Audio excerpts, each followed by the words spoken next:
Madame, Messieurs, vous nous regardez à travers le monde. Je l'ai dit au départ, nous parlons de la crise humanitaire. Bienvenue encore une fois à l'école des valeurs républicaines. Nous sommes avec le professeur Dr Kennedy Kirangi Bindou. Ici, il va exposer sur la crise humanitaire ici dans la ville touristique de Goma. Nous sommes en République démocratique du Congo à l'Est. Professeur, vous avez directement la parole dans moins de 20 minutes. Je crois que vous aurez déjà fini. Absolument. Merci beaucoup, M. Foster. Voilà, nous voulons encore saluer tout notre auditoire, tous les participants, tous ceux qui sont des téléspectateurs. Nous sommes donc à l'Université libre de Pays de Grand Lac, au centre CREDA. Merci beaucoup à M. Faustin, merci beaucoup à l'auditoire ici présent. Nous avons donc estimé qu'il fallait présenter la situation de la ville de Goma, la crise humanitaire qui s'annonce déjà dans la ville de Goma. Il y a des victimes silencieuses des atrocités à Goma et on ne parle pas. Alors nous avons estimé que comme scientifiques, on devait se retrouver, discuter froidement de cette problématique, de cette question. Voilà, donc nous sommes ici, là pratiquement, nous voulons présenter la carte postale de la ville de Goma et tout ce qu'il y a comme crise actuellement dans la ville de Goma. La crise, c'est que nous commençons d'abord par la population de Goma. Goma est une ville qui est peuplée d'environ plus de 2 millions d'habitants. Nous avons au moins plus de 2 millions d'habitants. Il y a de cela une année, nous étions à plus de 2 millions 100 personnes habitant dans la ville. Et donc nous avons préféré prendre juste le niveau bas de 2 millions d'habitants dans la ville de Goma.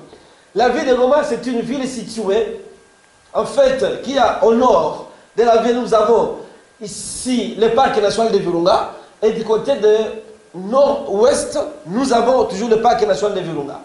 Au niveau du sud de la ville de Goma, nous avons le lac Kivu, et à l'est de la ville de Goma, nous avons la ville rwandaise de Gisenyi. Cette ville où Goma est considérée comme étant le grenier de la République, c'est pour ne pas dire de la région depuis plusieurs années. La ville de Goma nourrit plusieurs autres villes de la région et aussi du pays. C'est une ville universitaire. C'est une ville écologique.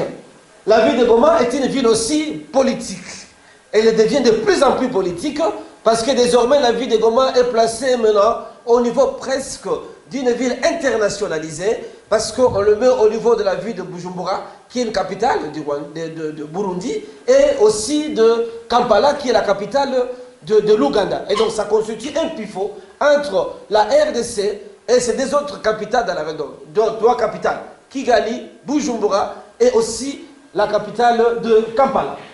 La ville de Goma, c'est une ville touristique, mais une ville touristique au cœur de grandes richesses. Au cœur de grandes richesses qui constituent la convoitise de plusieurs autres nations.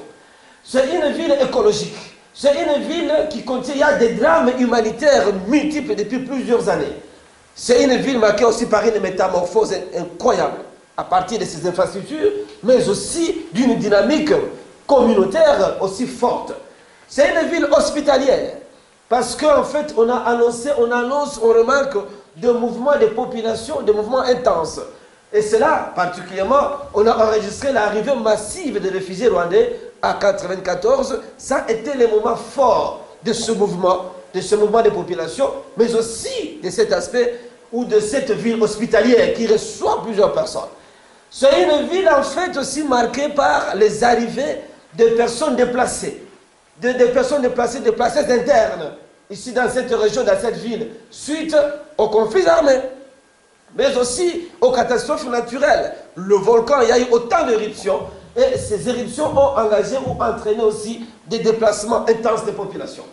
C'est une ville très exposée à plusieurs réalités, ce qui veut signifier le caractère exposé de cette ville fait que l'autorité dans cette ville doit avoir un plan de contingence au quotidien, et ce plan de contingence qui doit être suivi régulièrement.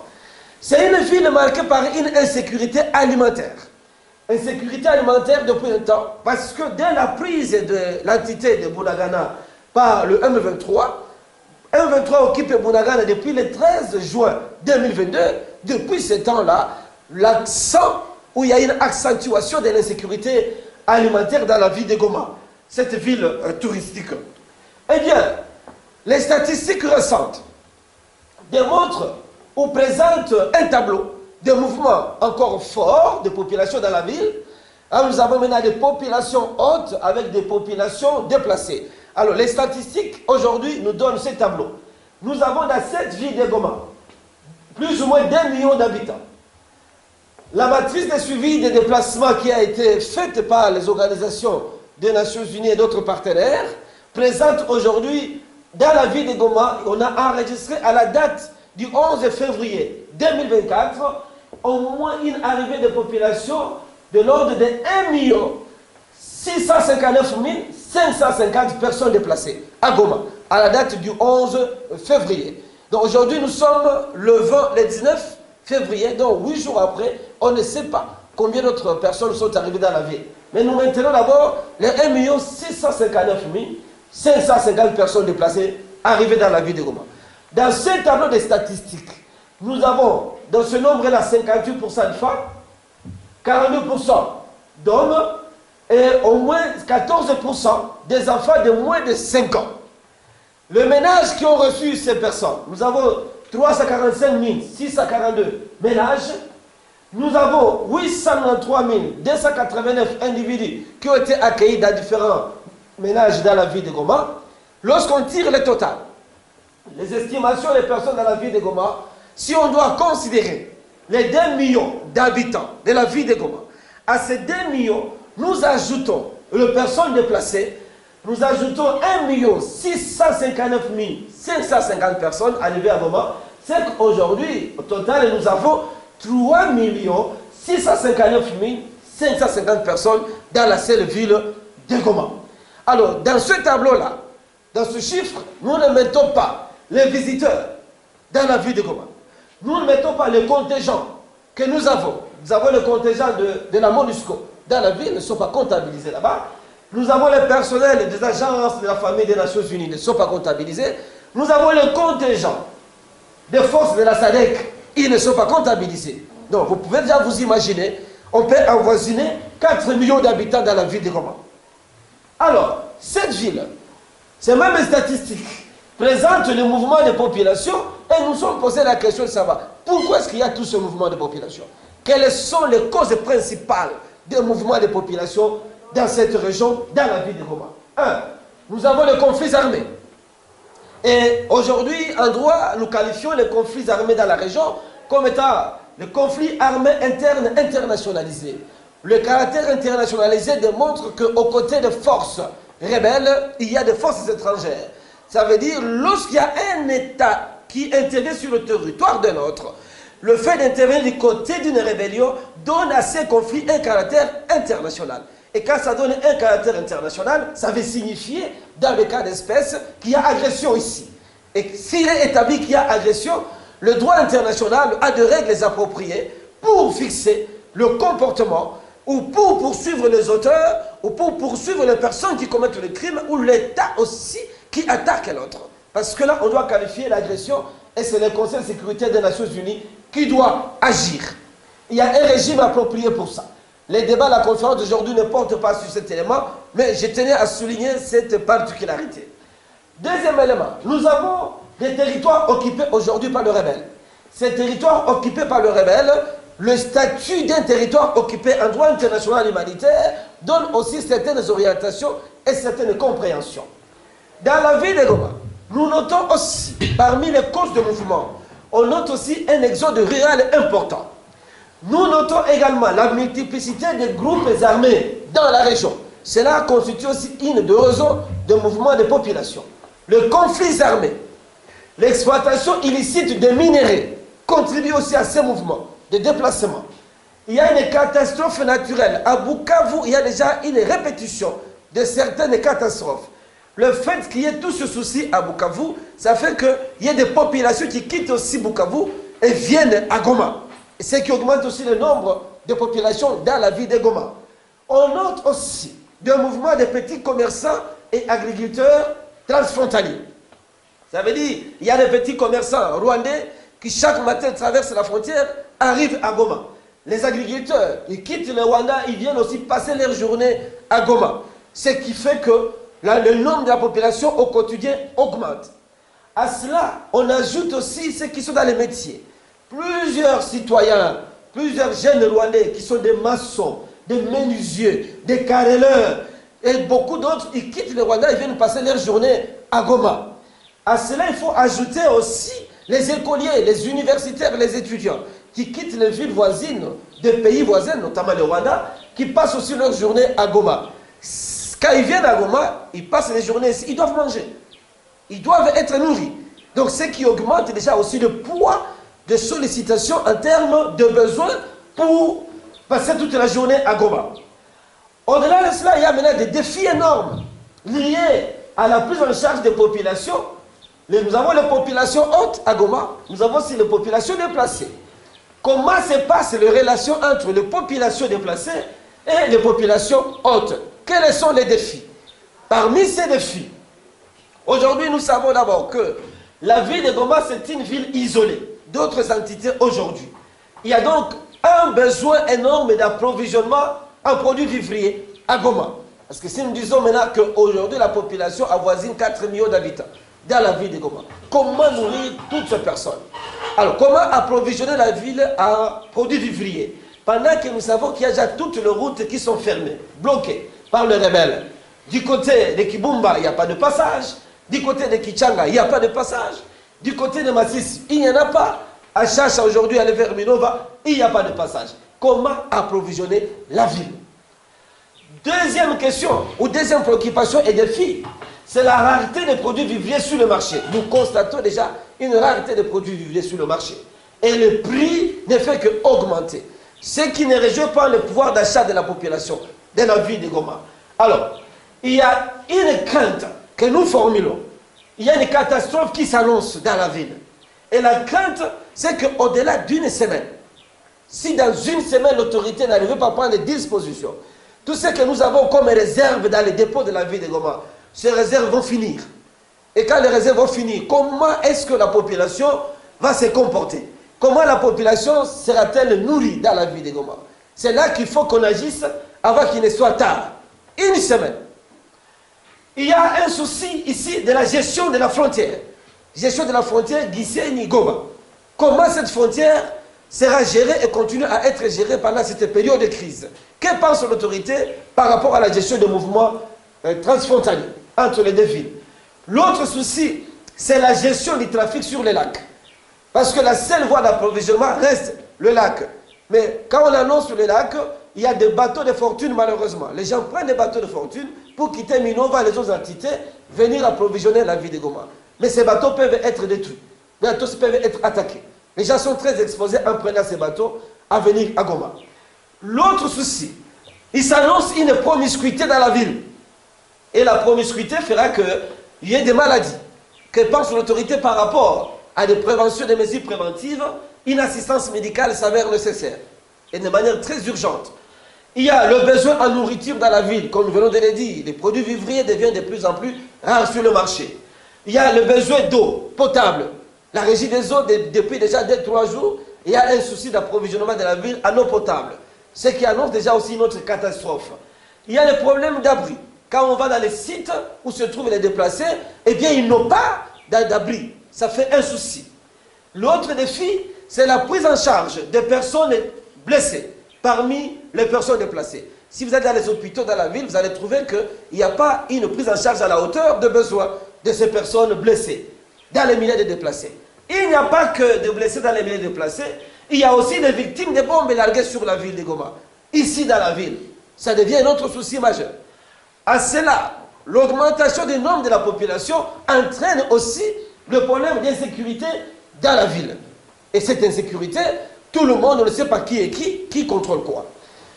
Alors, nous avons aujourd'hui 4 sites qui ont été, qui reçoivent aujourd'hui des déplacés, des personnes déplacées. Nous avons les sites principalement. Nous avons les sites de Bulembo, Lushagara, Kanyaruchina et Roussayo.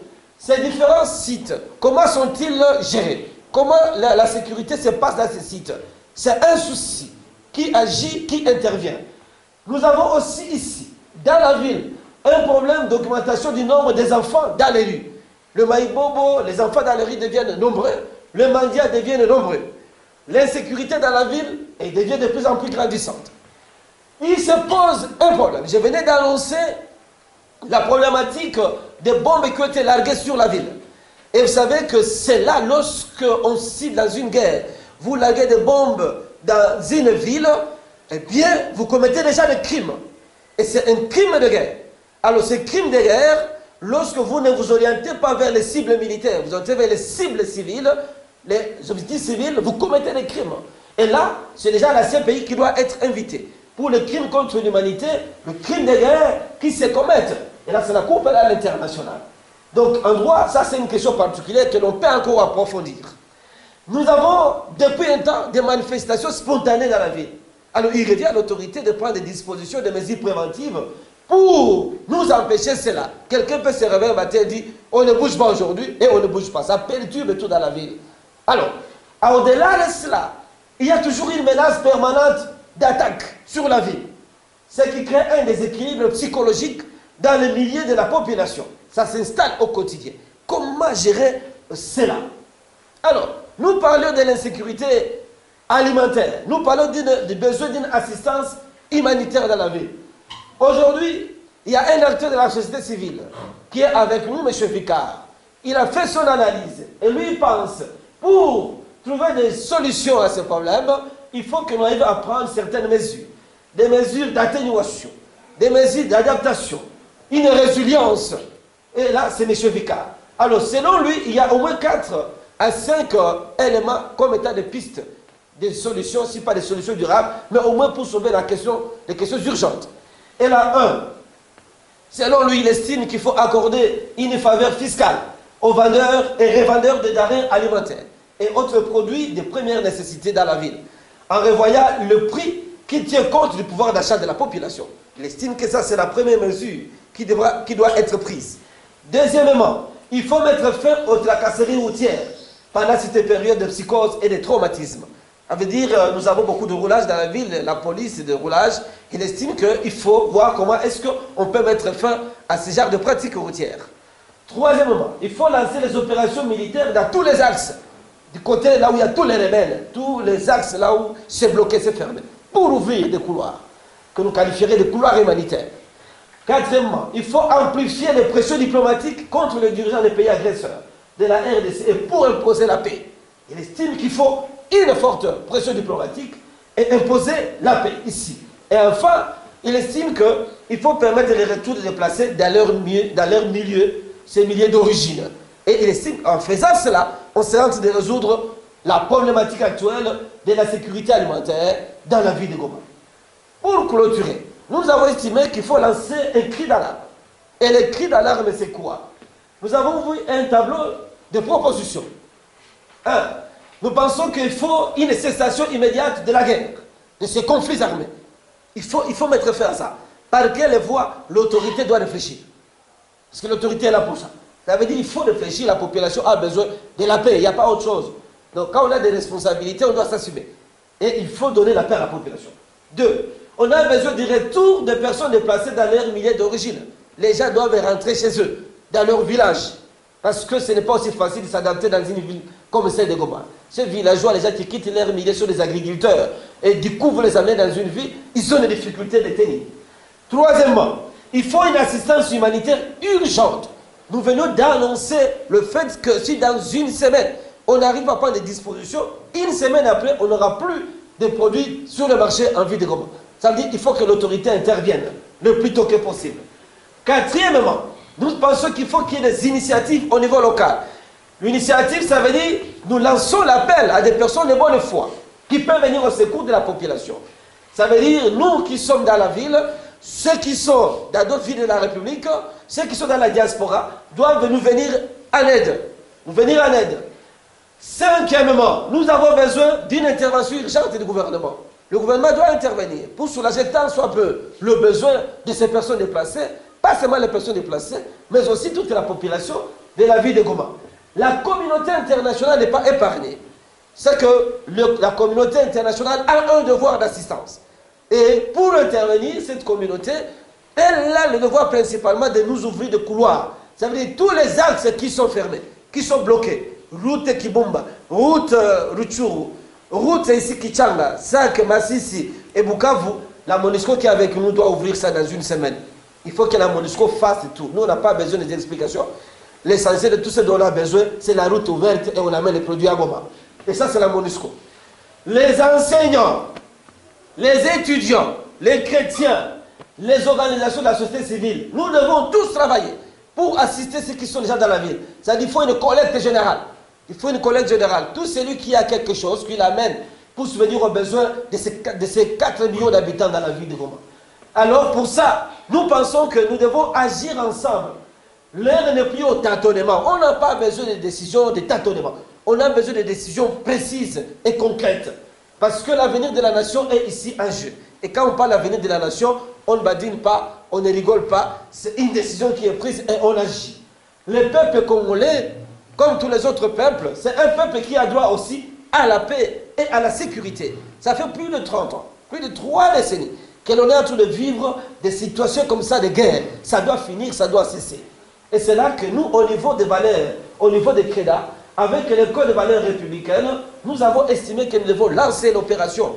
Et lancer l'opération, c'est d'agir pour venir au secours de nos compatriotes.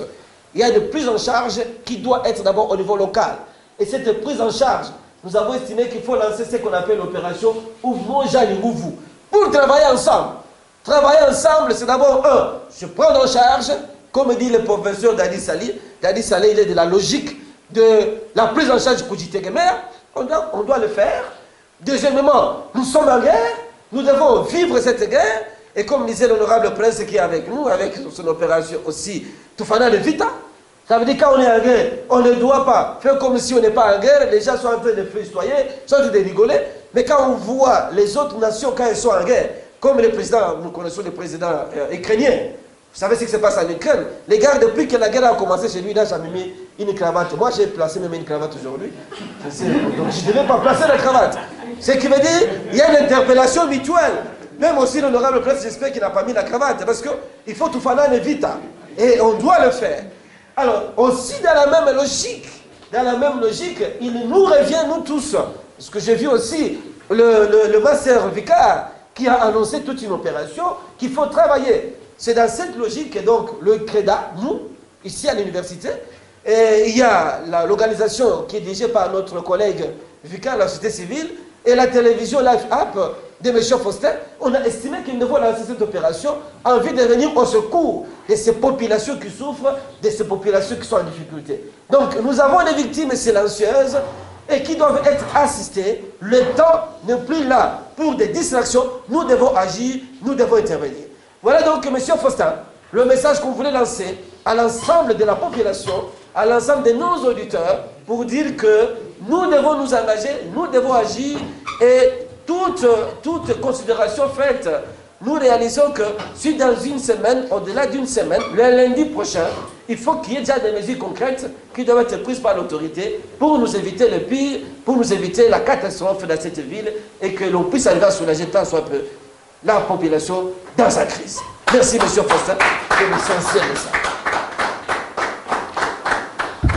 Des retours sur ce plateau avec le professeur Dr Kennedy Kirangi Bindou, mais également avec le master M. Vicard. Professeur, merci pour ce brillant exposé. Je vous en prie, merci. Ça a été vraiment excellent.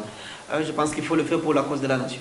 Bien que vous n'avez pas respecté l'État, je vous ai donné 20 minutes. Hein. Quand on est en crise, c'est difficile de respecter. Voilà, c'est l'honorable prince Kiangi. Il a dit que le professeur docteur a ressemblé à la guerre, donc à l'Ifanana Vita. Voilà, c'était une question pour nous de prendre juste un peu de l'air pour continuer avec cette émission. Professeur docteur Kennedy Kirangi, grand merci encore une fois, monsieur Vicard. J'ai entendu, on vous a cité dans cet exposé du professeur docteur Kennedy Kirangi Bindou, il a parlé d'ailleurs de vos réflexions. Est-ce qu'il a été fidèle? En tout cas, à 1000% fidèle, parce que nous avons lancé un cri de détresse. Cela a été diffusé même à la radio Capi et à la radio Paul FM, que nous encourageons toujours la bravo.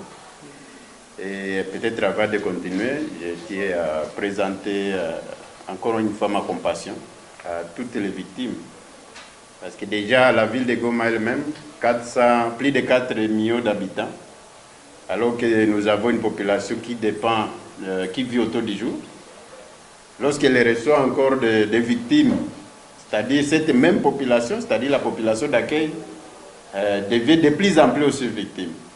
Et j'ai aimé l'intervention du professeur Kennedy lorsqu'il dit que l'assistance doit cibler et les déplacés et les familles d'accueil, parce qu'ils sont dans la même situation.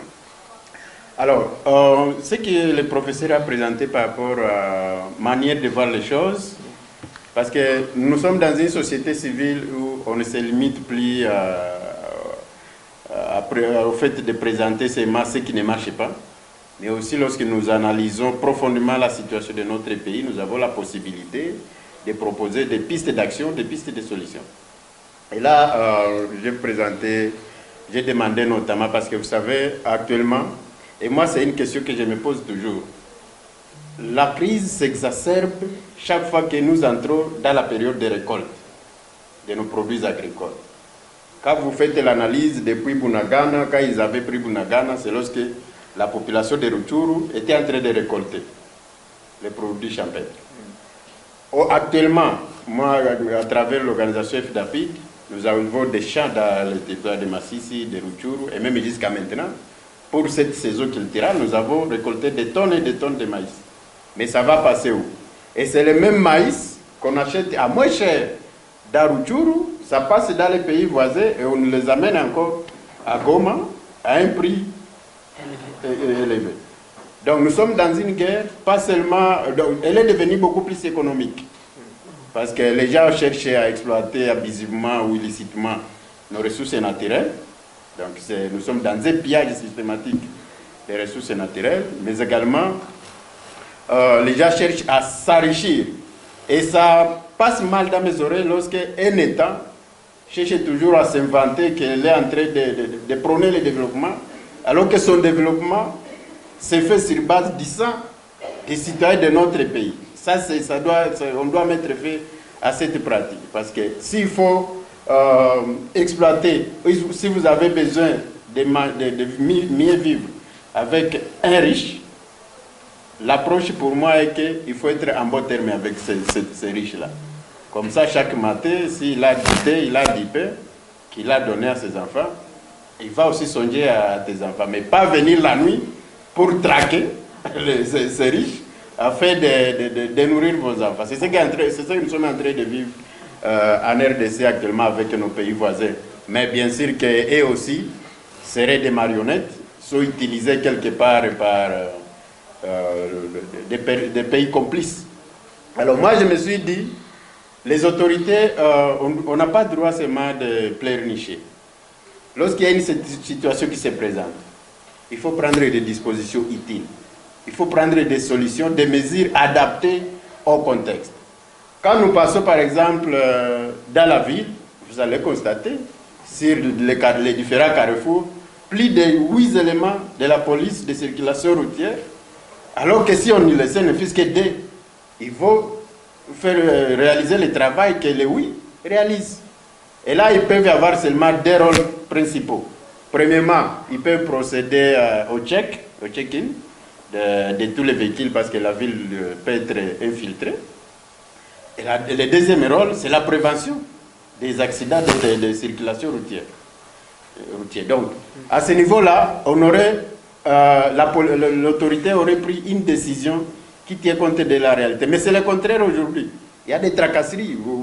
Lorsqu'on vous demande les documents, si vous avez tous les documents, ils ont tendance même à demander la carte de baptême du véhicule. Ouais. Ça, c'est anormal. C'est pour qu'ils vous amènent seulement à l'étape de demander l'argent. Il va vous brandir une contrevention qui ne ressemble même pas à une véritable contrevention. Parce qu'une contrevention sans numéro de compte bancaire, là, on doit verser l'argent, n'en est pas une. Parce que l'argent, par rapport à une contrevention, doit entrer dans le trésor public et non dans le trésor oblique. Et donc, c'est une mesure que nous demandons en toute urgence que les éléments de la PCR puissent mettre fin à la tracasserie et s'occuper seulement de ces 2 rôles. Alors, la faveur fiscale, c'est une extrême urgence. Et ça, c'est par rapport aux différentes alertes que nous avons reçues de la part de la population qui fréquente les différents marchés de la ville de Goma, et notamment le marché de Kituku, où ils trouvent des milliers, donc plusieurs taxateurs dans un même marché, Et lorsqu'il y a hausse des taxes sur les denrées alimentaires, les vendeurs et les revendeurs vont aussi hausser les prix. Et par conséquent, c'est cette population qui va souffrir davantage, surtout que la population n'a même plus des sources de revenus. Aujourd'hui, on ne peut plus faire les petits commerces dans la ville. Pourtant, nous avons une population résiliente qui vit des petits commerces. Alors, donc c'est parmi les mesures vraiment urgentes que nous avons proposées. Et ça, c'est à court terme. Mais à moyen et à long terme, il faut apporter une solution durable à la crise. Et la solution durable, notre armée ne doit pas toujours jouer à la défensive. Donc il faut attaquer, il faut organiser les opérations militaires et surtout insister sur la coordination. Le professeur a parlé de plusieurs forces sur les sols dans la ville de Goma. Mais on se pose la question au niveau de la société civile s'il existe un mécanisme efficace de coordination de toutes les forces. Nous avons les Ouazalènes, nous avons les instructeurs, certains les appellent mercenaires, nous avons la force de la SADC, nous avons la MONUSCO, FARDC, police, toutes ces forces. Comment se coordonner? Donc ce que nous avons demandé, nous, il faut que les opérations militaires soient organisées dans tous les axes, au même moment. C'est-à-dire si on attaque par exemple à la même minute, du côté Bunagana, il y a une force qui commence là-bas. Du côté Nyamilima, vers Ishacha. Du côté Mabenga.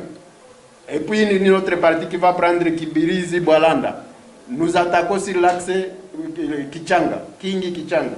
Nous prenons l'axe Massis. Donc partout où nous savons qu'il y a les éléments de M23, on peut organiser les attaques au même moment parce que ça va permettre de couper les chaînes d'approvisionnement. Donc ils n'auront plus des munitions, ils n'auront plus de renforts et ça va donner au gouvernement la force de trouver une solution le plus vite possible. Mais également, il faut, au niveau diplomatique, nous avons suivi les sommets qui a eu lieu à Addis Abeba. Moi, c'est avec les larmes aux yeux que j'ai suivi les échanges entre les responsables des États qui se chamaillent autour d'une table au lieu de parler de la véritable préoccupation, les véritables problèmes. Le professeur a parlé des causes profondes de cette insécurité, de cette guerre. Mais à leur niveau, imaginez-vous un État qui accuse un autre en disant « Vous avez une mauvaise gouvernance chez vous ». Mais nous sommes souverains.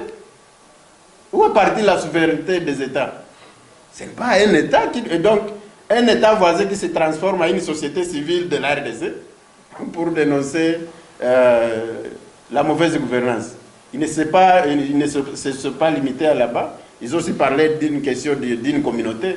Donc d'ailleurs, moi, j'ai peur. Parce que le lendemain de cette communauté risque d'être pire mondialement. Lorsqu'on vous salit, on détruit votre réputation à travers le monde, ça c'est inacceptable. Donc, il y a nécessité à ce qu'on puisse amplifier la pression diplomatique. Parce que vous avez suivi pendant les élections, on avait demandé aux rebelles d'arrêter. Et les élections se sont passées sans un seul coup de balle. Donc c'est pour dire un seul message, ce petit stylo avec un bout de papier peut mettre fin à cette guerre, s'il y a la volonté politique. Voilà, s'il y a la volonté politique. Monsieur Vicard, je vous retiens et je rappelle que vous êtes acteur de la société civile. Vous êtes membre, si pas coordonnateur, de l'organisation SOUE, une organisation... F-Rapide. Ce que je connais, c'est SOUE, parce que j'ai eu à avoir beaucoup d'interventions avec vous dans le cadre de SOUE, parce que vous intervenez dans les soutiens des militants pro-démocratie. J'ai eu quand même à travailler avec vous, monsieur Vicard. Vous êtes membre de la société civile, donc vous êtes mieux placé pour cette émission.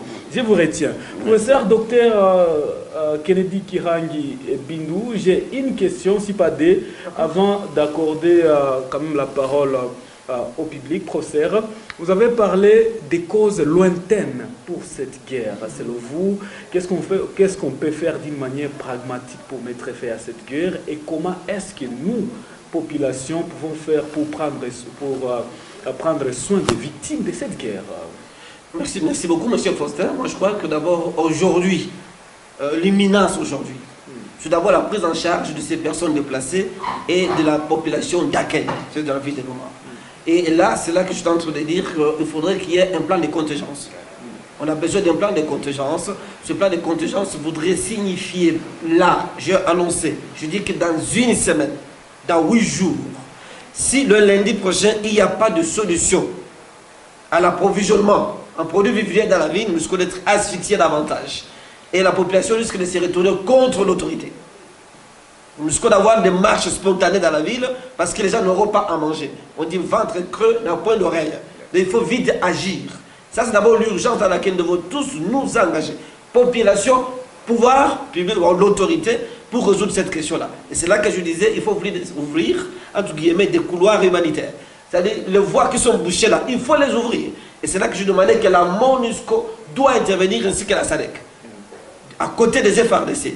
Pour ouvrir, il n'y a pas de choix. Il faut ouvrir ces voies-là pour approvisionner la ville. Ça, c'est d'abord une solution urgente.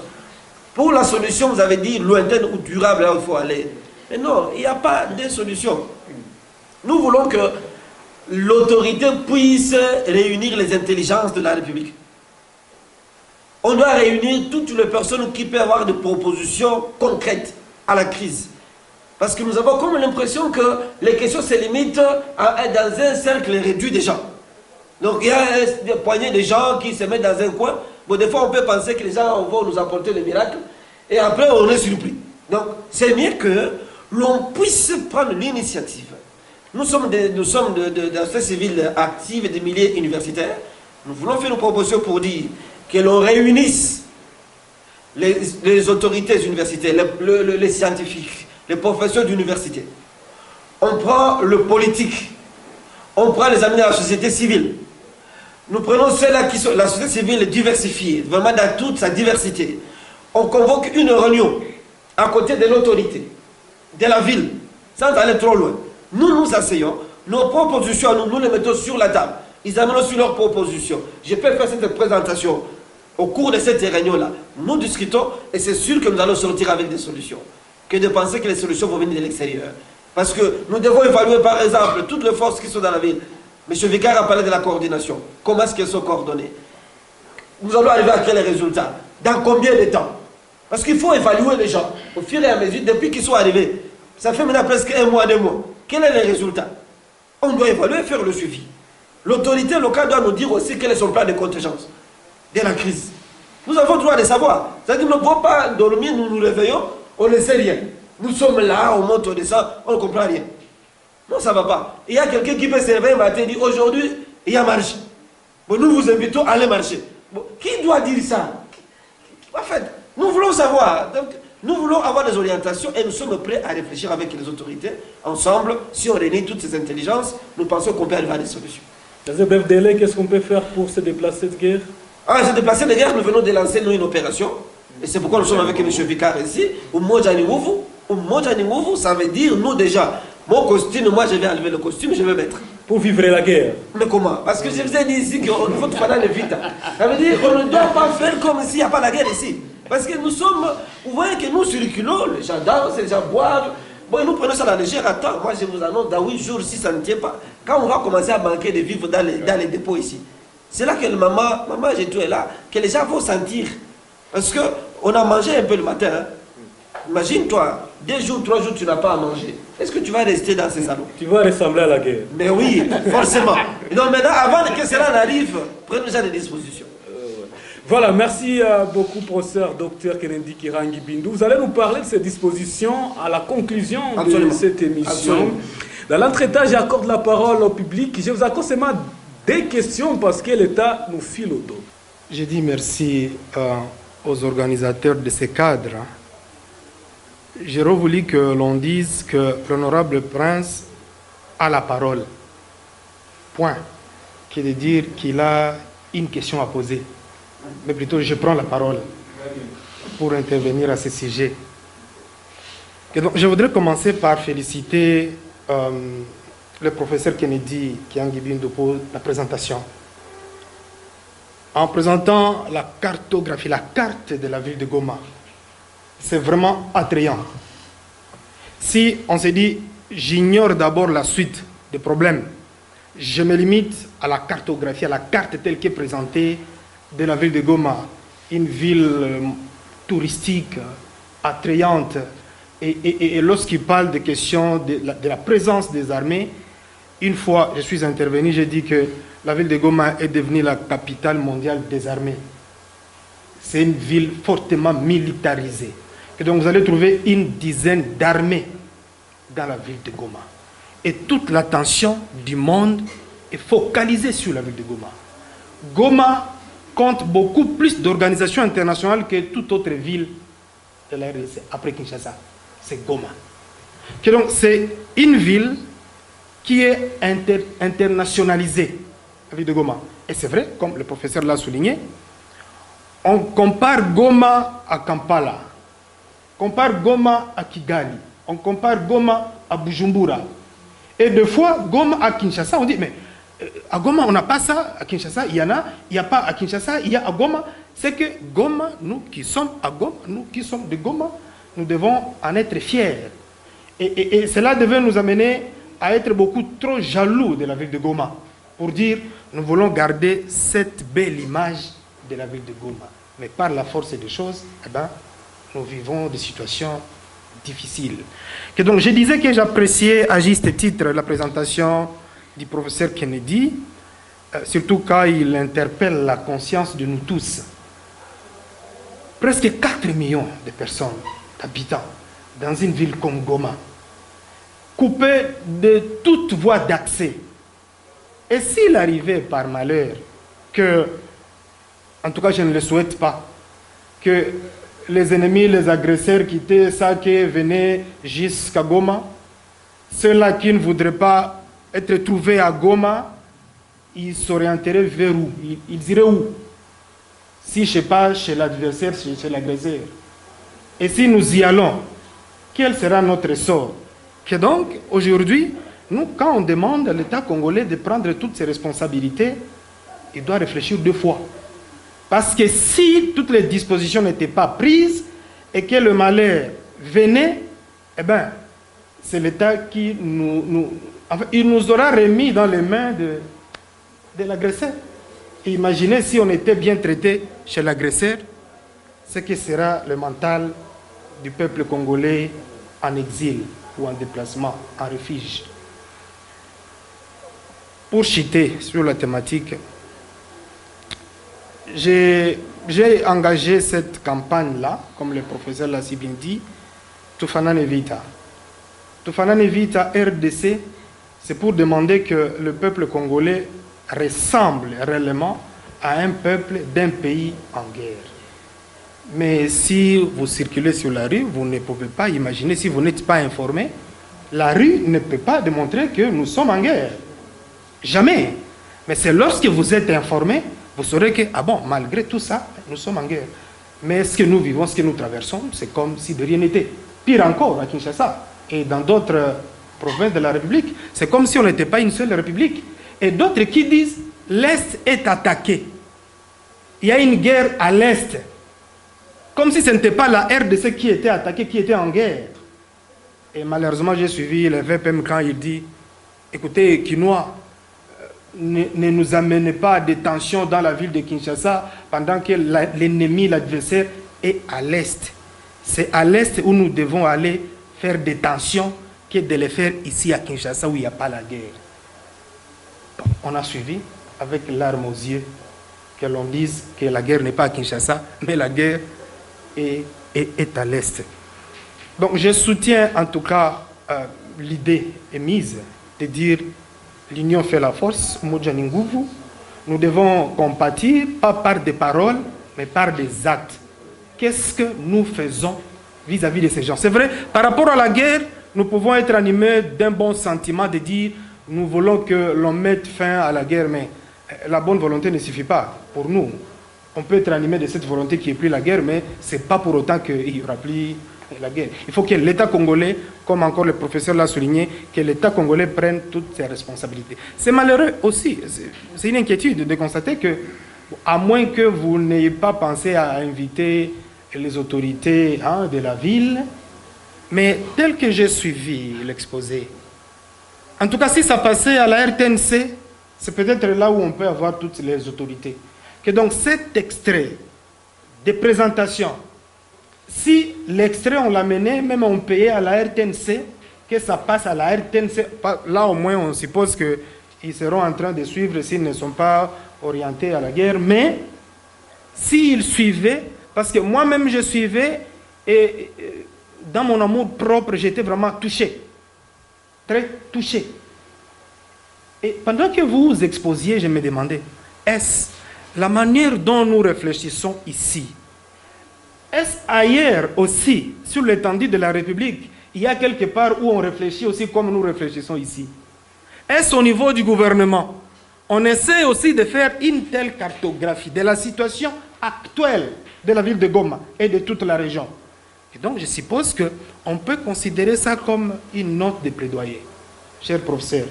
Si on prenait ça comme note de plaidoyer, on s'organisait en petits groupes, on sollicitait une audience auprès de l'autorité provinciale pour présenter ça.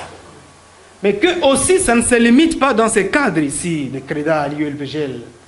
Pourquoi ne pas aller à l'UNIGOM, dans de grandes universités, aller à l'IEC, convoquer même des élèves des écoles secondaires, 5e, 6e, leur parler de la situation actuelle. Parce que ça nous engage tous. Et tous nous sommes victimes, il l'a bien souligné. Et les familles d'accueil, et les familles qui sont venues, qui sont en déplacement, tous nous sommes victimes. Voulons-nous mourir tous ensemble ou voulons-nous nous sauver tous ensemble? Et donc c'est ça, cher professeur, la recommandation d'en faire une note de plaidoyer, de constituer un groupe de plaidoyer qui va devoir présenter les documents auprès de l'autorité provinciale, même urbaine, hein, le gouverneur, tout comme le maire de la ville. Et d'ailleurs, ce serait mieux que vous commenciez par le maire de la ville, et ensemble avec le maire de la ville, vous alliez rencontrer maintenant l'autorité provinciale, le gouverneur, mais aussi organiser des cadres pareils dans d'autres endroits autres que l'ULPGL. Là où on peut avoir accès à un grand monde. Pourquoi pas, par exemple, dans la salle Full Gospel, parler aux gens, on les invite, on discute, on présente la cartographie telle que ça a été fait. En tout cas, ça peut attirer l'attention de beaucoup de gens et ça peut même susciter un nouvel engagement dans les esprits des Congolais ou des gens qui habitent la ville de Goma. Sinon, merci pour l'intervention. Merci aussi pour FDAPID, représenté par M. Vikar Batundi, parce que c'est vrai, nous l'avons suivi à la radio Okapi. Il est intervenu sur la question humanitaire, le fait que Goma est coupé de tous les milieux ruraux, il y a exode rural, on ne produit plus dans les milieux ruraux, tous on se retrouve ici, et ici il n'y a pas de champ. Il n'y a pas de champ à Goma. Et donc, je vole chez le voisin aujourd'hui, demain, lui aussi va voler chez autrui. Et ça sera un cercle vicieux de vol dans la ville de Goma. Parce qu'on n'a pas où aller en dehors de la ville de Goma.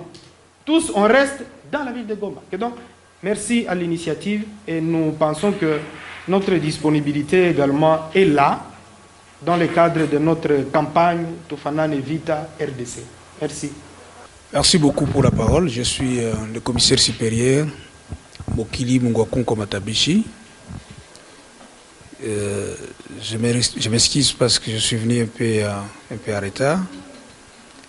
Je n'ai pas eu la chance de prendre ou de suivre tout l'exposé tel que présenté par les éminents facilitateurs. Seulement, je voulais directement appuyer le propos de l'honorable Prince Kiangi, qui a bien dit il faut vraiment une note de plaidoyer. D'ailleurs, lui considère que cette émission constitue déjà une note de plaidoyer. C'est là que je voulais un peu réagir un tout petit peu. Vous savez, dans un domaine aussi pertinent comme un domaine de plaidoyer, là où il y a des problèmes sérieux comme qui met des vies humaines en danger, lorsqu'on considère une émission comme une note de plaidoyer, oui, d'une part ça interpelle les consciences, ça appelle l'implication de l'autorité, mais d'une autre part, ça constitue un soulèvement pour les esprits faibles qui ne savent pas bien interpréter cette procédure, mais également sur le plan stratégique, ça donne une matière à l'ennemi qui a tendance à présenter la RDC comme un pays qui n'est pas gouverné, un pays caractérisé par des antivaleurs. D'où je voulais atterrir en disant que la société civile devait considérer l'autorité pas comme un génie.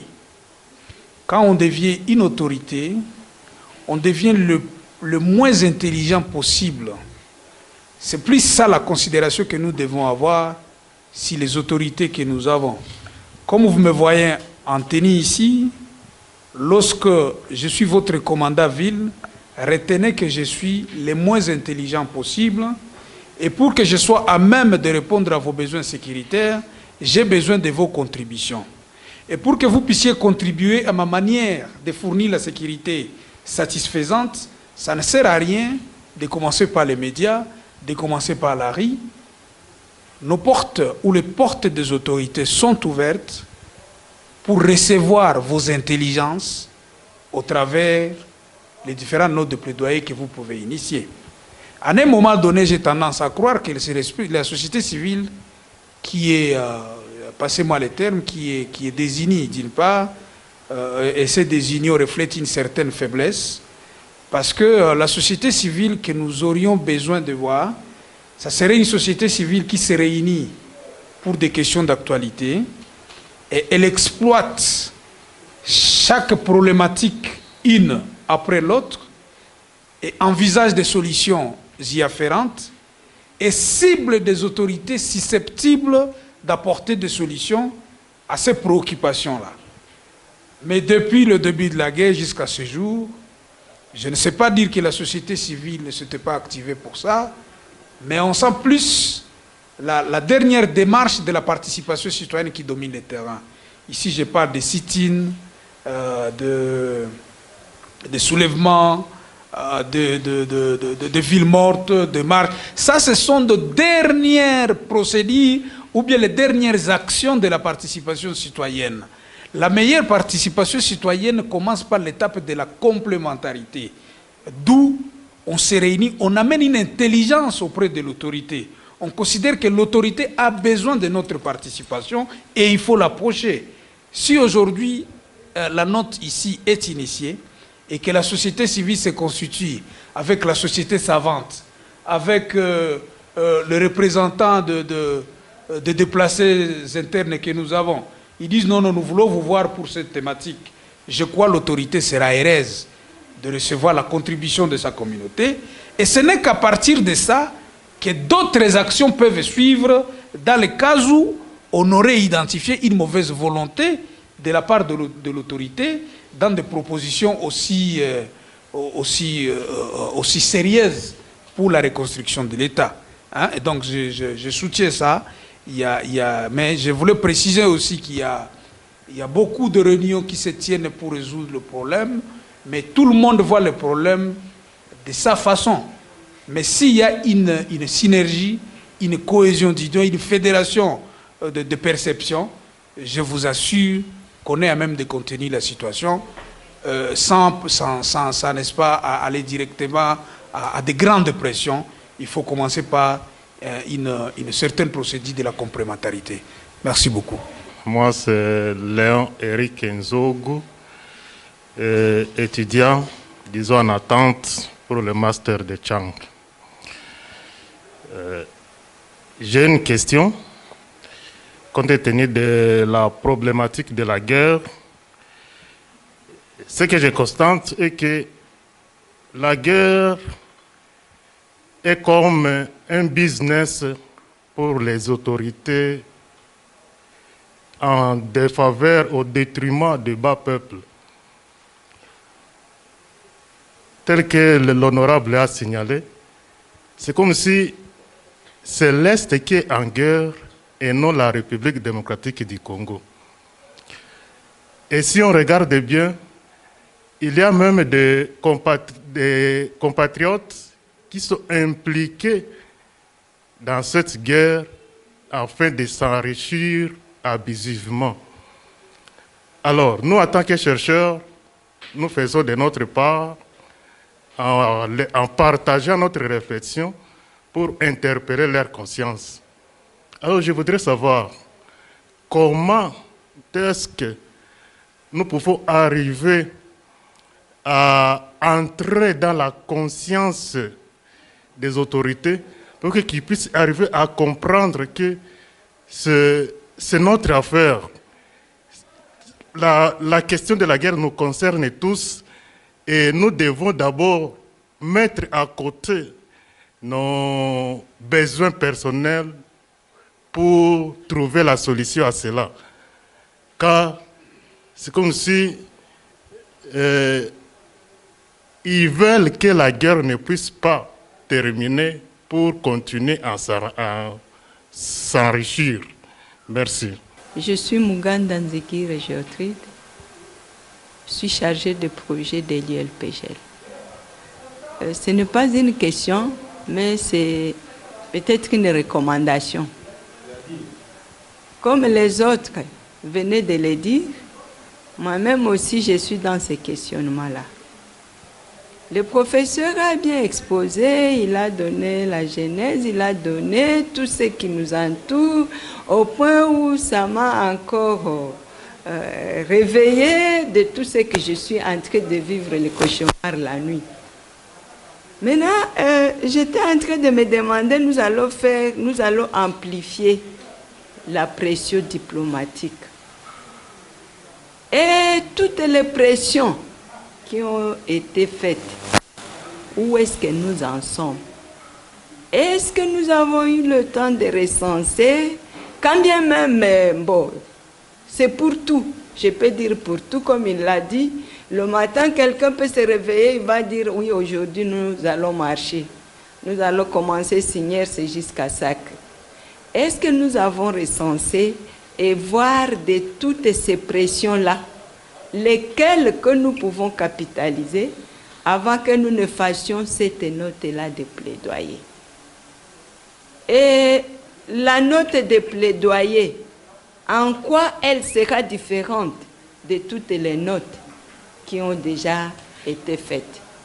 Et c'est là où j'étais en train de dire que peut-être une recommandation, avant que nous ne fassions cette note-là de plaidoyer, puisque le commandant aussi l'a encouragé, peut-être que si nous pouvons avoir l'occasion de recenser d'abord toutes les notes qui ont été faites, qu'est-ce qu'il y a eu comme réponse ou solution?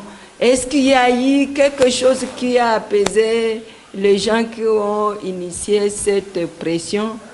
Et à partir de là, quand on a fait un état des lieux, nous pouvons dire maintenant, notre note de plaidoyer, nous le circonscrions dans telle thématique et nous voulons aller voir les personnes censées être les détenteurs de solutions. Merci.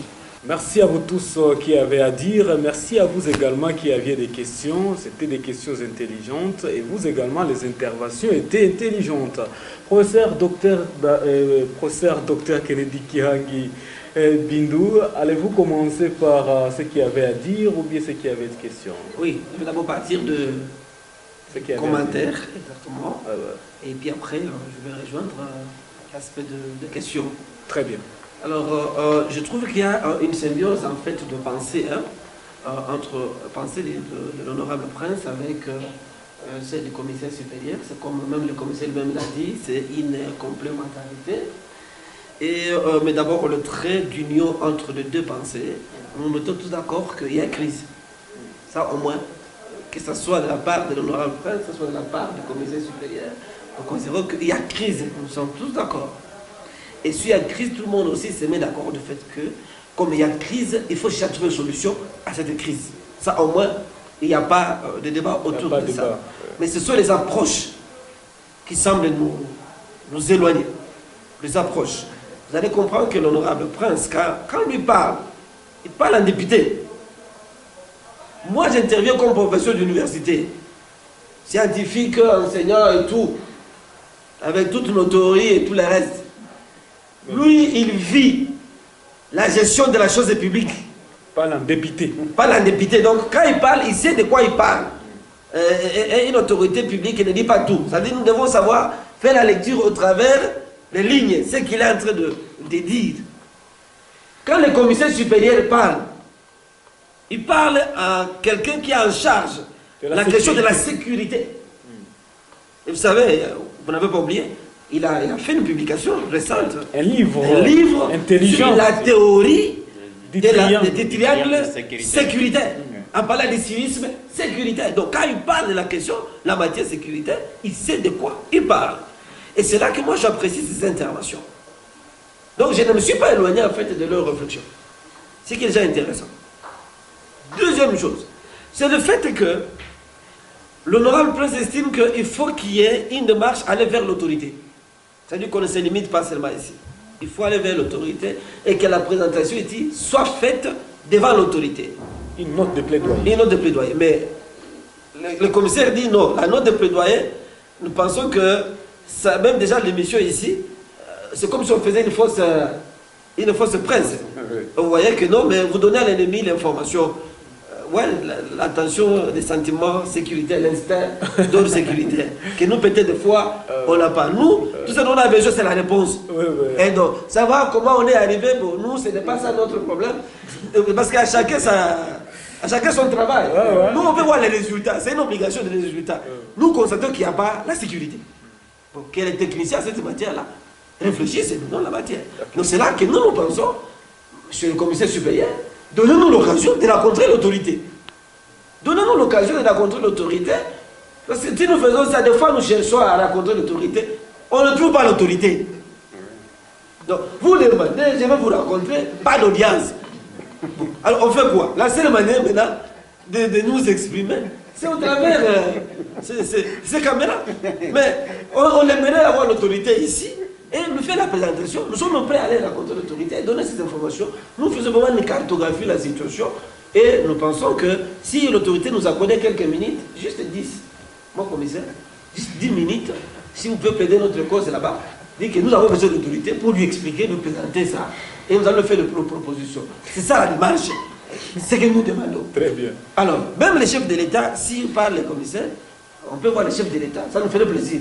Vraiment, on lui présente. Nous sommes, c'est Goma qui parle, c'est le Congo qui parle, c'est les citoyens congolais qui parlent.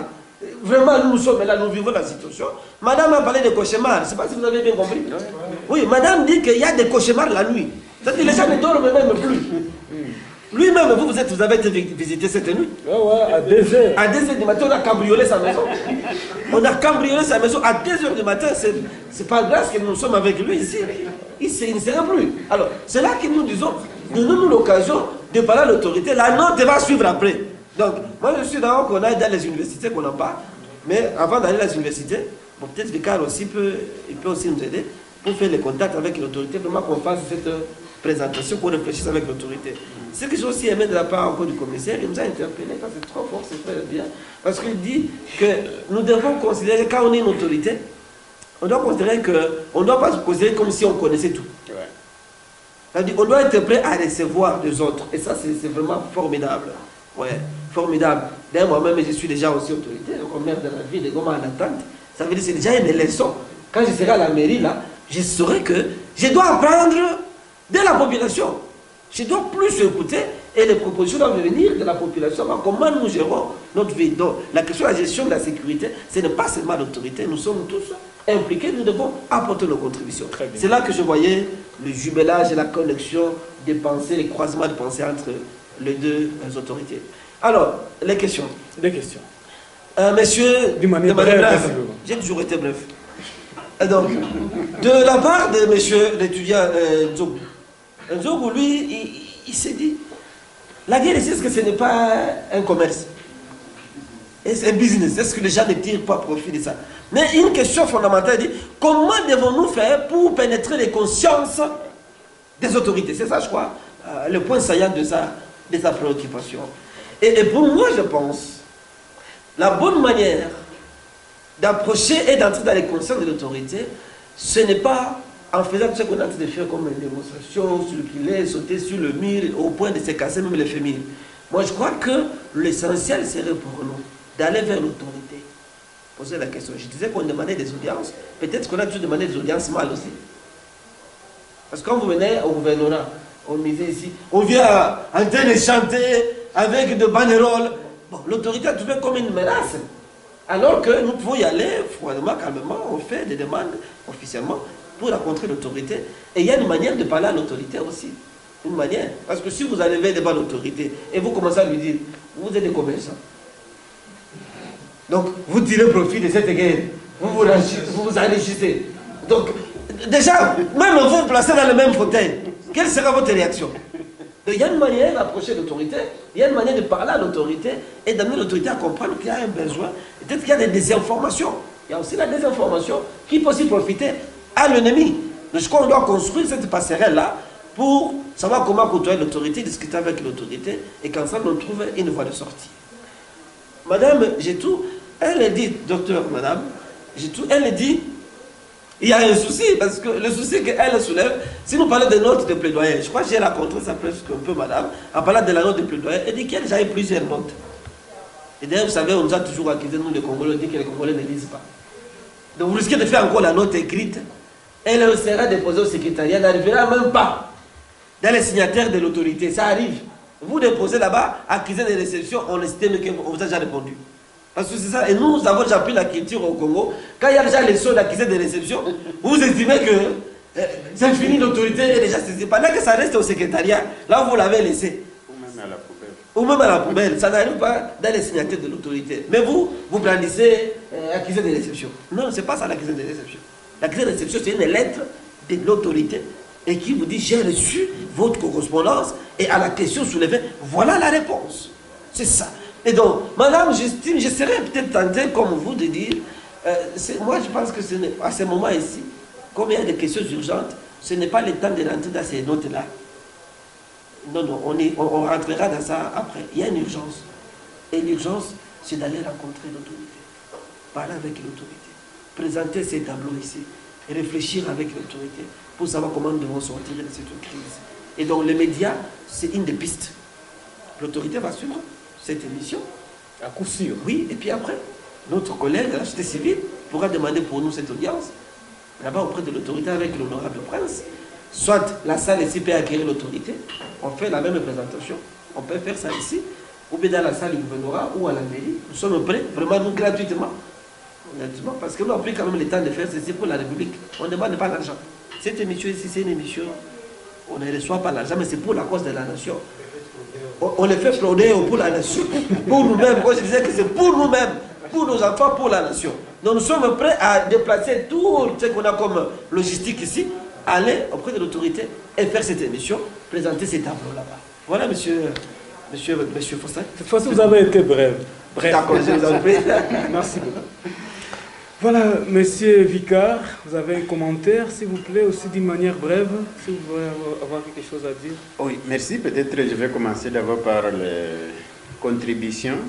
Il y a l'honorable prince et le commandant Ville Mokili qui ont donné des contributions, et ça c'est à saluer. Mais en voulant revenir sur la proposition du colonel Mokili, au fait, nous devons investir sur les Castomakea dans notre pays. C'est-à-dire Castomakea, c'est par rapport à la gestion de tout ce qui est protocole et consorts.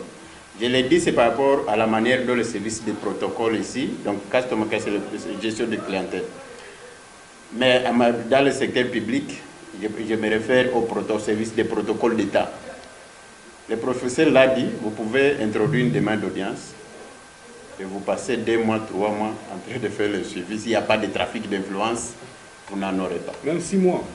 Donc, il y a nécessité de travailler d'abord sur les agents de service de protocole.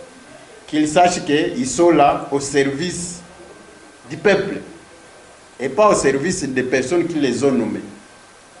Parce que quand ils sont là-bas, ils pensent que, en tout cas, il n'y a que leurs chefs qui ont à dire. Pourtant, ils doivent nous servir, nous, en tant que population. Et l'autre mauvaise pratique, c'est qu'il faut être toujours en veste pour rencontrer l'autorité. Ailleurs, ça ne se fait plus. Quelqu'un peut venir du champ avec sa roue aux épaules, je viens voir le gouverneur, parce que j'ai vu les ennemis dans les champs. Oui. Je viens lui donner l'information. Oui. Et je viens, il va dire, monsieur le gouverneur, voici la situation que j'ai cultivée, mais j'ai vu l'ennemi en train de creuser des fosses ici. Donc, il y a vraiment, on doit y travailler aussi peut-être avec les professeurs. Très pour voir. important. Moi, d'ailleurs, j'étais en train de concevoir un module sur le customer care. Et là, ça doit commencer à la présidence jusqu'au niveau des entités territoriales décentralisées. Donc, c'est un travail à faire. Très bien. Alors, pour l'honorable prince, Tufana Nevita, Mini Shafana déjà vita. On en va la polo, c'est sûr. On va le faire. Kenchi ni jutu kimbie mzuri.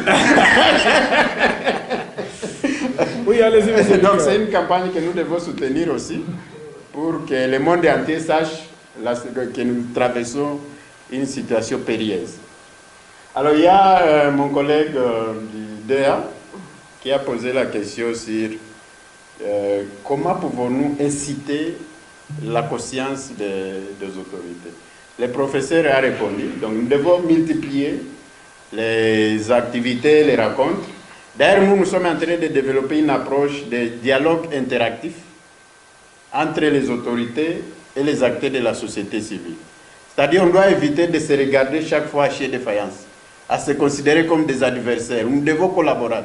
Parce que nous visons les mêmes objectifs. Nous tous, nous avons besoin de la bonne gouvernance, nous avons besoin d'un véritable état de droit, nous avons besoin de respect des droits humains, nous avons bien besoin de voir nos infrastructures être construites. Donc, le bien-être de la population. C'est ça notre cheval de bataille. Alors, on ne peut pas y atteindre cet objectif si nous travaillons en ordre dispersé, en solo, en se regardant chez des faïences. Donc, c'est une approche qui est en train d'accroître. Il y a déjà dans plusieurs provinces où nous accompagnons les réseaux dans l'organisation des rencontres avec les autorités. Et d'ailleurs, pour les régimes passés, il y avait un mécanisme efficace qui devait servir. C'était les entités territoriales, les entités de liaison des droits de l'homme. C'est un cadre qui réunit les organisations de défense des droits de l'homme, l'autorité et les agences du système onusien et tout et tout. Et là, on se réunissait en 2013, je me rappelle, une fois par mois pour analyser la situation de manière globale de la province. On touchait les aspects des prisons et consorts. Et on apportait des réponses efficaces à certains problèmes. Mais du coup, comme ça nécessitait un peu les moyens, lorsque les ONG qui finançaient les programmes, comme c'est le cas toujours dans notre pays, on est toujours efficace dans le secteur où il y a de l'argent, où c'est financé par les ONG, alors qu'il y a des choses que nous pouvons faire comme ici, gratuitement, parce que nous sommes des patriotes. Donc on doit s'y investir. Alors madame a présenté une inquiétude avec des cauchemars que nous avons nous tous. Au fait, la pression diplomatique a produit des effets. Mais ce qui nous manque, c'est parce qu'on ne les documente pas. On n'a pas encore documenté tous les effets de la pression diplomatique. Aujourd'hui, notre pays était sous embargo sur les armes.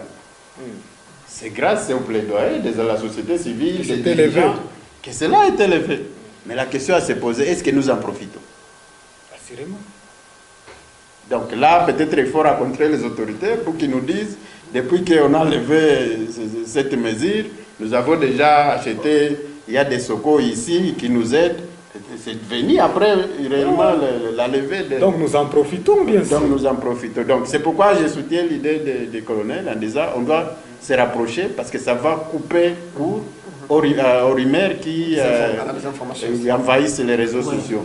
Alors toujours dans la documentation, même si on ne l'a pas faite jusqu'aujourd'hui, aujourd'hui nous avons la possibilité d'écouter les dirigeants des pays agresseurs. Contrairement au passé, ils ne pouvaient pas parler.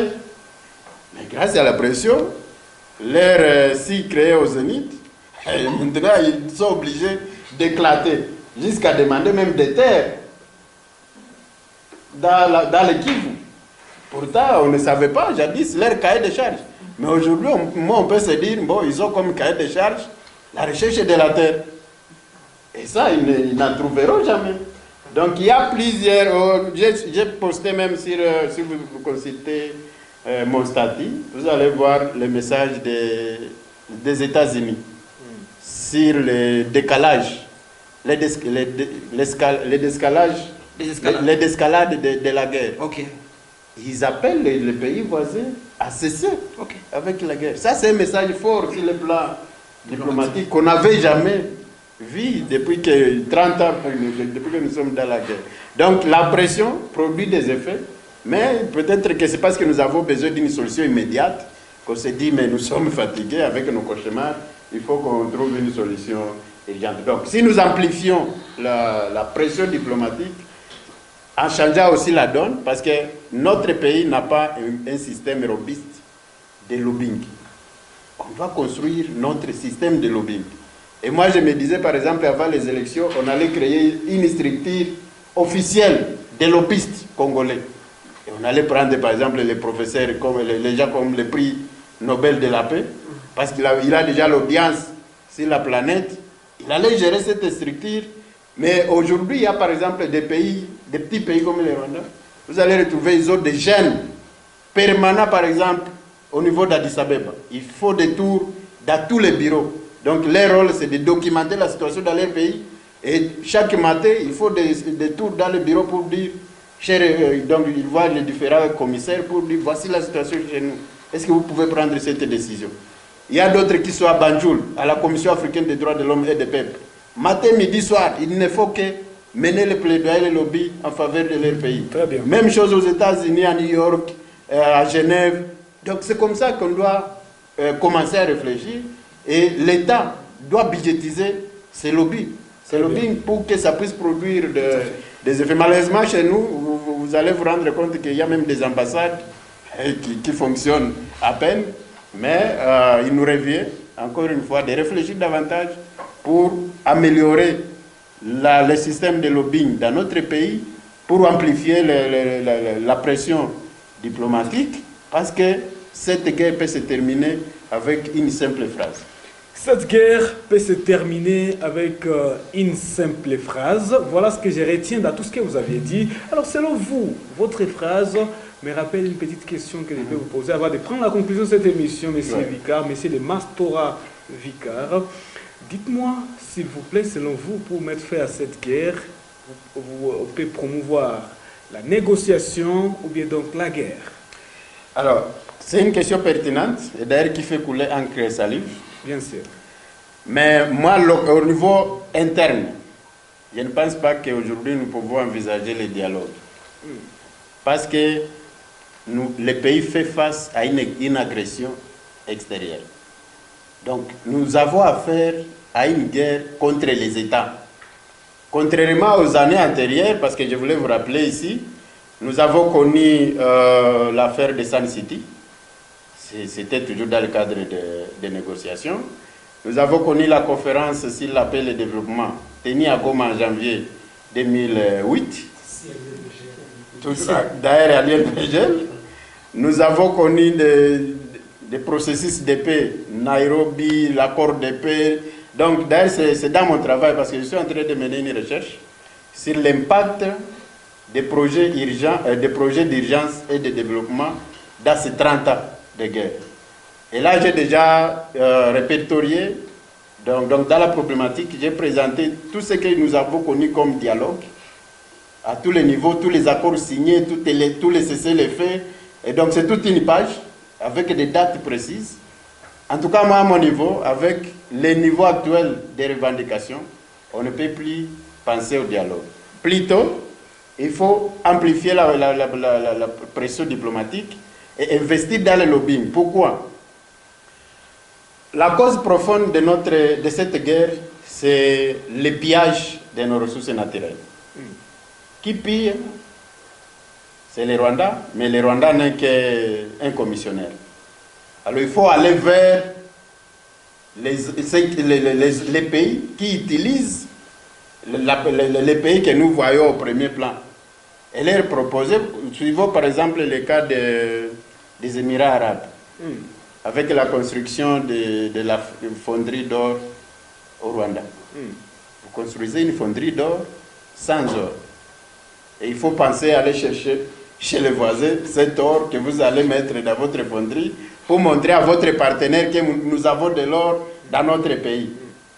Avec la diplomatie agissante du chef de l'État, on a rompu ces partenariats. Donc on peut faire pareil dans tous les pays. On leur demande de ne plus passer par la fenêtre et de passer par la grande porte pour venir négocier nos minéraux. Et comme ça, dans ces négociations, ça sera des négociations win-win, gagnant-gagnant, où on se dit, ok, vous prenez nos minéraux, mais construisez des routes. Très bien. Construisez les hôpitaux, construisez les écoles. Comme ça, on va commencer à se faire soigner chez nous. Quand le chef de l'État tombe malade, il va dans une brousse de la RDC pour se faire soigner parce qu'il y a un hôpital qui a tout l'équipement nécessaire. Pas en Belgique. Voilà. Donc c'est comme ça qu'on doit commencer maintenant à mener les actions de plaidoyer pour amener ces grandes puissances à passer par la grande porte. Comme ça, nous allons coopérer. Et si les pays voisins veulent bénéficier de nos ressources, on va mettre en place des dispositifs pour que vous puissiez en jouir. En tout cas, voici la porte. Et on va vivre un peu dans la région de Grand Lac. Selon M. Vicard, nous devons juste promouvoir la guerre, mais aussi la question diplomatique. Le 2. Voilà, on continue avec cette émission. Inspire-moi pour aujourd'hui. Professeur, je ne vais pas vous poser cette question parce que je connais déjà votre réponse. Là, avec vous, on va directement à la conclusion de cette émission. Merci beaucoup, M. Faustin. Oui. On a un projet. Parlez-nous un peu de ce projet parce que M. Vicard, c'est lui qui va en conclure. D'accord, merci beaucoup. En fait, le projet que nous avons, nous voulons passer directement à des actions. C'est en fait ça. Et les actions, c'est ce que nous avons annoncé, l'opération Umoja Nguvu. Nous sommes à Goma avec 4 millions d'habitants maintenant, aujourd'hui. Avec ces 4 millions d'habitants, il faut une réponse immédiate à cette crise. Alors, ceux qui sont venus, qui nous ont trouvés, nous, les familles d'accueil, en fait, le degré de vulnérabilité, il est différent. Ah oui. Ceux qui nous ont trouvés dans la ville, ils sont plus vulnérables que nous qui étions dans la ville. Et donc, nous qui étions dans la ville, il faut d'abord accompagner ceux-là qui sont venus. C'est là que nous pensons qu'avec l'opération Umoja Nguvu, nous allons devoir collecter ce que nous pouvons avoir. Ça veut dire des habits que nous pouvons avoir. Celui qui a un sac de riz, un sac de pommes de terre, si on peut encore en avoir dans la ville. Si on peut avoir du sel et tout, nous allons collecter ça. Et nous sommes avec notre collègue Vicard. C'est au niveau de son organisation qu'on va devoir déposer toutes ces choses-là. Nous allons lancer cela publiquement par aussi les réseaux sociaux. Deuxièmement, nous pensons qu'au travers, nous voulons aussi lancer l'appel aussi à la communauté internationale, d'abord la diaspora congolaise, si elle peut aussi nous venir en aide. Aussi, nous demandons à toutes les personnes de bonne foi, notamment la FEC, ça veut dire tout cela que nous avons comme les notables de la ville, les différents opérateurs économiques, de nous venir en aide, de déposer ce qu'ils peuvent avoir, soit que vous avez des chaussures que vous ne mettez plus, ça peut aider, on donne, on dépose.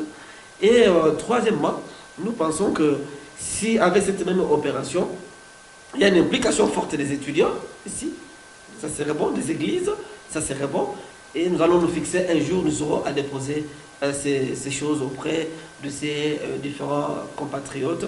Nous avons parlé de 4 sites aujourd'hui, au moins 4 sites d'hébergement de ces différents... 4 grands sites, parce qu'il y a les autres. Exactement, il y a d'autres sites. Nous allons nous orienter par un programme que nous allons communiquer comment aller déposer là-bas. Donc nous pensons que ça serait déjà une bonne initiative. Voilà, quelles sont les stratégies de récolte? Comment est-ce que nous allons faire pour atteindre les étudiants? Comment est-ce que nous allons faire pour atteindre la diaspora, pour atteindre les autorités, les personnes de bonne volonté? Il y aura une note, comme on l'a dit, il y aura un programme qui sera élaboré. Ce programme sera élaboré, nous allons dire comment est-ce que nous allons devoir procéder. Nous allons lancer l'appel. L'autorité va recevoir la même note aussi, pour que l'autorité aussi contribue à cela. Et vous savez que l'organisation ARPID, c'est une organisation très sérieuse, nous n'avons pas à craindre. Ça veut dire le fonds, le bien qu'on aura quand on va déposer là-bas. Et les gens seront saisis même par un compte bancaire.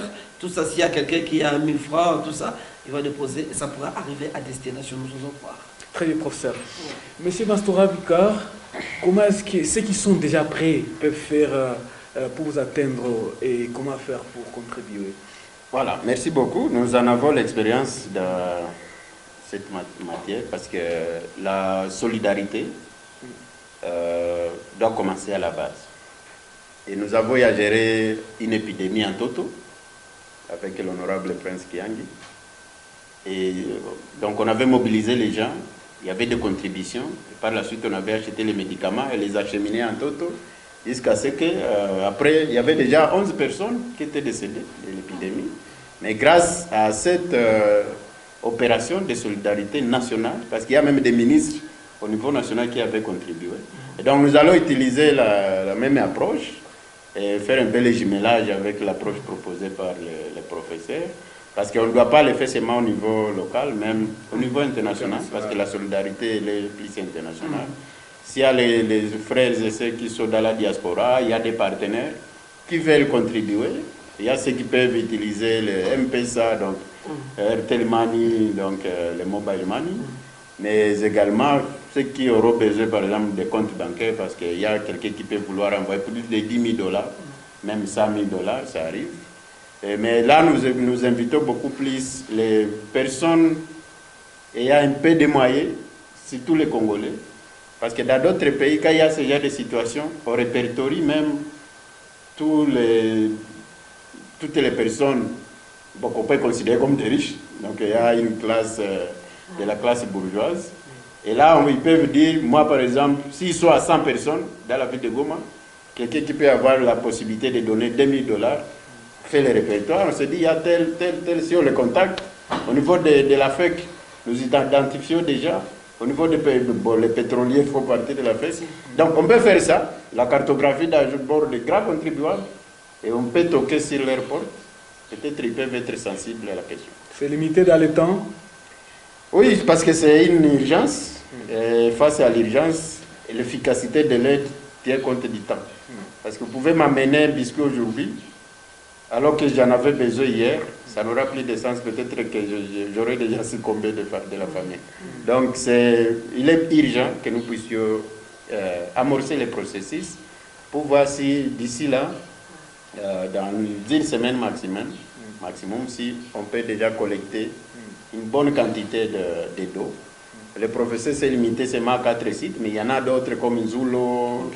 Donc on pourra disponibiliser la cartographie de tous les sites qui ont accueilli la nouvelle vague de déplacés internes. Même Mugunga? Oui. Voilà, professeur, nous sommes presque à la fin de cette émission. On est en train de chiter petit à petit avec Inspire-moi d'aujourd'hui à l'École des valeurs républicaines. Avez-vous à dire en termes de conclusion dans cette émission? Merci beaucoup. En termes de conclusion, c'est de dire que nous cherchons à travailler sur la problématique de la sécurité alimentaire en ville de Goma. Et cette problématique de la sécurité alimentaire ne trouvera pas seulement solution au travers d'une assistance humanitaire. L'assistance humanitaire, elle est ponctuelle. Mais plutôt, nous devons aller dans le sens du durable. La durabilité voudrait donc que nous puissions ouvrir toutes les voies d'accès par rapport à la ville de Goma. Je disais que c'est une question très urgente. Et je voudrais ici appeler principalement le gouvernement à agir vite, mais aussi la MONUSCO, parce qu'il y a toutes les forces et qu'on peut arriver dans une semaine à ouvrir toutes ces voies-là. Nous demandons, c'est vraiment fortement, nous demandons qu'on puisse nous ouvrir ces voies là-bas. Et aussi, le deuxième élément, c'est d'interpeller nos consciences, nous tous, à comprendre que nous sommes dans une période particulière, exceptionnelle, au-delà du caractère de l'état de siège. Et ça rajoute une autre situation très, très exceptionnelle de prise en charge de la population. Et donc, il faudrait que l'approvisionnement dans la ville se fasse, parce qu'il y a même des voies aériennes. Il faut que ça se fasse vite. Et ne pas oublier qu'il y a des villes qui dépendent aussi des Goma. Bukavu, déjà, ça devient aussi un problème parce qu'il y a des produits qui viennent de Goma vers Bukavu. Donc, nous voulons que l'autorité vraiment s'investisse dans cela. Troisièmement, nous voulons sortir pour aller parler à d'autres compatriotes pour présenter ces tableaux que nous venons de faire ici. Nous sommes prêts à aller faire la campagne. Nous allons d'abord solliciter l'autorité pour aussi présenter ces éléments. Quatrièmement, nous allons nous retrouver dans une prochaine émission, ici, la semaine prochaine, Dieu voulant. Et dans la prochaine émission, justement, que nous aurons soit à recevoir M. Vicard pour nous parler de son expérience, lui et son organisation, comment ça se passe, comment est-ce que dans ce genre de crise, dans ce genre de situation, on doit se comporter. Il pourra en parler. Voilà, en grosso modo, l'essentiel de ce qu'on voulait atteindre comme résultat au cours de cette émission. Je tiens aussi à remercier cette audience qui a répondu à l'invitation que nous avons lancée. Je dois vous dire que nous avons aussi saisi d'autres autorités de la ville, ont reçu régulièrement cette invitation, mais n'ont pas répondu. Donc, quelques autorités qui ont senti déjà le besoin de venir participer, nous les remercions fortement, et tous les autres, mais continuons à parler pour que notre pays ne soit pas toujours ce que les autres ont toujours pensé. Nous sommes un État fort, un État dynamique, une population forte, avec une énergie formidable. La population de Goma est une population très résiliente, et je voudrais dire à tout le monde de l'humanité que écoutez, les Congolais, n'est pas n'importe quoi. Voilà, merci professeur d'avoir joué des rôles aujourd'hui, la préparation pédagogique, mais aussi orateur, nous en remercions. Je vous en prie.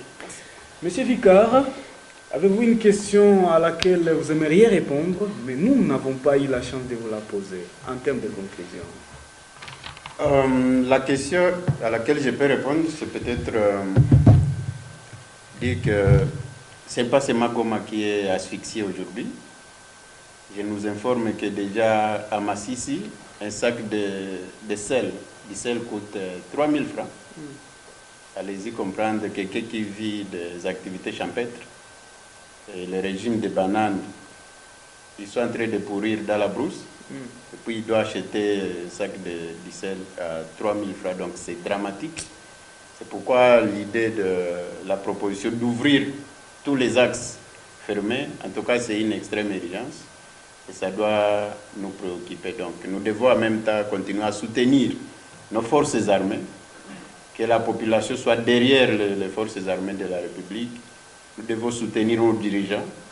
Dans d'autres pays, vous ne pouvez pas injurier les dirigeants d'un pays. Si vous êtes ami, par exemple, à moi, et que vous injuriez ou vous critiquez négativement mon pays, en tout cas, à la minute, je serai là pour mettre notre amitié de côté et te mettre entre les mains de la police. Donc, c'est ça le patriotisme. Nous devons aimer notre pays de telle sorte que partout où nous passons, nous devons positiver tout ce qui est positivable. Et s'il y a des choses qui ne marchent pas, allons vers les autorités, mais les autorités doivent aussi nous ouvrir les portes. Voilà, monsieur Vicard, monsieur Mastora Vicard, merci beaucoup d'être venu, merci d'avoir répondu à notre invitation. Je crois que ce ne sera pas la dernière fois, comme l'a annoncé le professeur, nous serons encore avec vous prochainement. Bien sûr, je suis déjà master, je suis doctorat. Ah bon? Doctorat Vicard. Voilà, je vais rectifier, je l'appelais Mastora, donc c'est doctorat Vicard. Voilà, professeur, merci beaucoup, monsieur doctorat Vicard. Merci beaucoup. Grand a été notre honneur de vous accompagner dans cette émission qui a été vraiment très longue. Merci, si vous avez suivi d'ailleurs jusque-là, nous vous disons grand merci. Merci à vous également, très cher public, de vous être rendu disponible pour cette émission. Merci à vous, honorable Prince Kiangi, d'être venu. Merci également à vous, commissaire supérieur Mokili, et les autres qui sont venus pour cette émission. Travaillons toujours au service de la nation, parce que la vie s'envole comme un oiseau, mais nos œuvres durent pour toujours. À tous et à chacun, au revoir.